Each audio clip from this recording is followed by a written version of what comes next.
Good evening and welcome to Tucker Carlson Tonight. In case you weren't invited, the White House Correspondents Dinner took place over the weekend. For the third year in a row, Donald Trump was invited but took a pass and didn't show up. That has never happened in the long history of the dinner. Presidents always show up. They always throw on a tuxedo and head downtown to suck up to the White House Correspondents Association. They don't want to do that. They hate going, every one of them. All presidents deeply despise the news media. But they make themselves go. They have no choice. It's a hostage situation.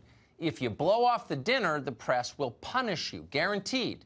They won't admit it, of course. They won't say it's personal. They'll make up some story. Here, for example, is Jeff Zucker's spokesman claiming that not going to a media dinner is the same as attacking the media. Say what you will about the press. This is an event that honors the First Amendment. Yes, that's what it's about. It's an awards dinner and a fundraiser. In the past, presidents have always shown up, even if they were angry at the press at any given time. It's yet another example of what we're seeing, this administration's attack against the media. It takes many forms. Yeah, one form is the president having a rally this Saturday instead of attending the dinner. Dumb people are so self-confident. Have you noticed that?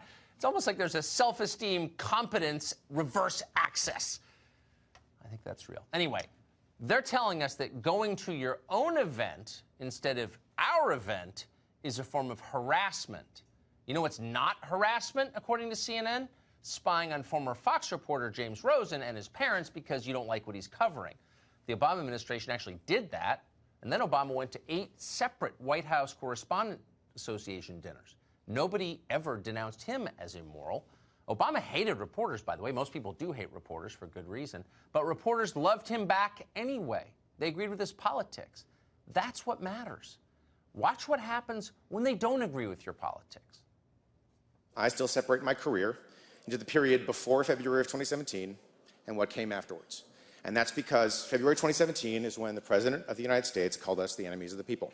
I felt it was time that we reset this dinner and put the focus a little more squarely on journalism and a little more squarely on the First Amendment and a little more on the people, the men and women who helped to hold the most powerful political institution in American life to account. Ladies and gentlemen, to the First Amendment. Now, I'm delighted to make a spirited case tonight for the First Amendment. We now have to fight hard for basic truths we once took for granted. Like every future president, Washington felt maligned and misunderstood by the press. But he never generalized that into a vendetta against the institution. I think you're doing noble work to preserve democracy at a time when a rising tide of misinformation, masquerading as news, threatens to make a mockery of the First Amendment.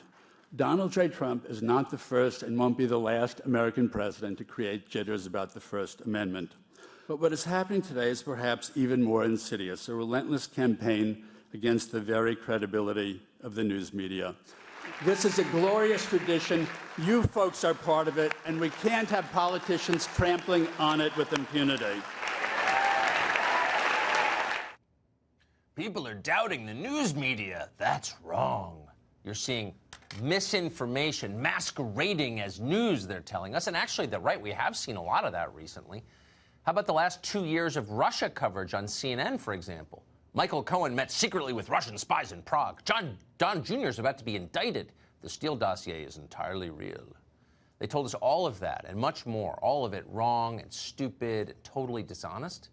The New York Times and the Washington Post won Pulitzers for what turned out to be misinformation masquerading as news. Last Saturday night would have been a perfect moment, actually, to apologize for that debacle and return the prizes they won. But no, nobody apologized. Nobody returned a Pulitzer. Instead, they celebrated themselves. No surprise there.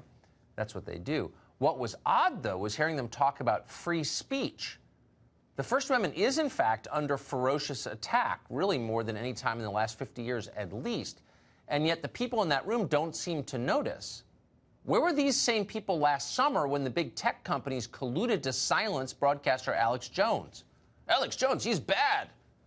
CNN literally led the effort to make him be quiet. Jeff Zucker doesn't agree with Alex Jones's political views. Therefore, he thinks Alex Jones shouldn't be allowed to talk.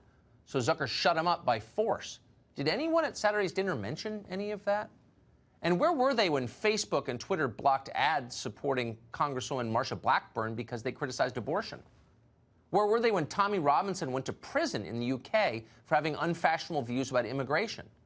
Where were they when James Damore got fired and then slandered by Google for questioning the company's diversity theology?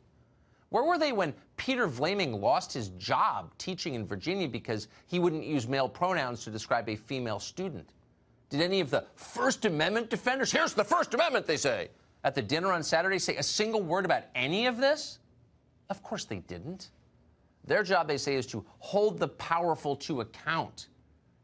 But when given the chance to push back against the truly powerful, the actually powerful, we're not even kidding powerful, Google, Amazon, Facebook, PayPal, do they say anything? Ever? No, of course not. They suck up every single time. They suck up to power because that's who they are, dutiful toadies to the powerful, defending class interests and pretending it is principle. Fine, that's who they are. Just don't lecture us about speech, please.